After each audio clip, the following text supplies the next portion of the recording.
सम्मानीय मोर जहाँ लगी विदायकालीन सभा प्रथम मुझे सम्मान जनावि उर्मिला मैडम को प्रणाम जनावि मंच बसी मंचासीन गण्य भद्र व्यक्तिवृंद को अंतरपुर प्रणाम जनावि और दूर दूर आसी आम शिक्षक शिक्षयित्री मानक अंतरिक प्रणाम जनावि ये गाँव आसी गोटे स्कूल कमिटीर सदस्य सभ्य मान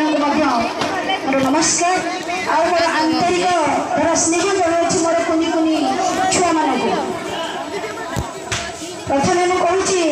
गुरु ब्रह्मा गुरु विष्णु गुरुदेव महेश्वर गुरु साक्षात परम ब्रह्म तस्मै श्री गुरवे नमः। आमे जो शिक्षक को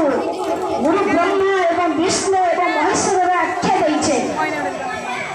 प्रकृत गुरु होती से मानी नमस्या चिरस्थित समस्त पिला को सब शिक्षा दिए पिले मैंने बाबा माँ तुम जमी गुरु गुरु को जिते क्लास को जीव सब मतलब प्रणाम जन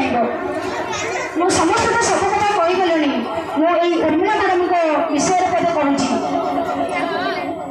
स्कूल हूँ आम गोटे मंदिर मंदिर पूजनीय ब्राह्मण होती गुरु गुरुमा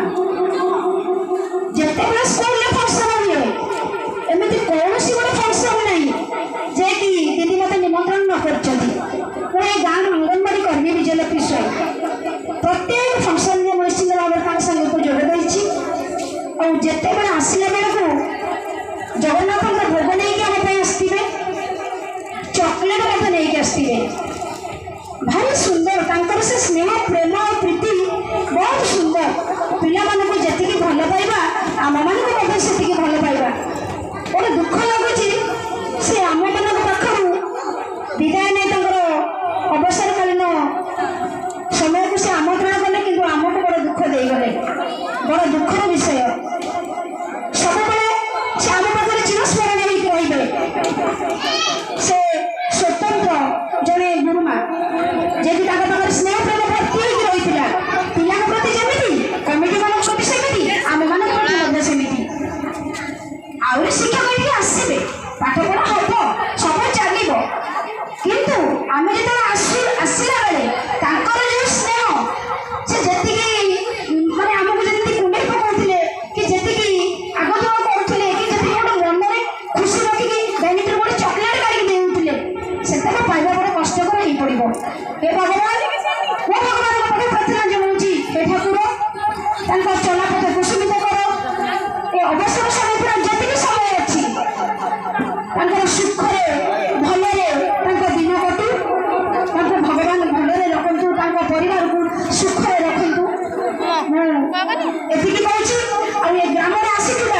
समस्त व्यक्ति मानक मो हाथ जोड़े विनम्र निवेदन करुँची गुरुजी गुरुमा मान प्रति से आपण मान सम्मान रहू जमी रही आहरी अधिक रहू हेलन करें आपण मैंने गुरु मान सर्वश्रेष्ठ और समस्त नमस्कार जनाऊँ मो मैडम को नमस्कार जन सभाषण कर।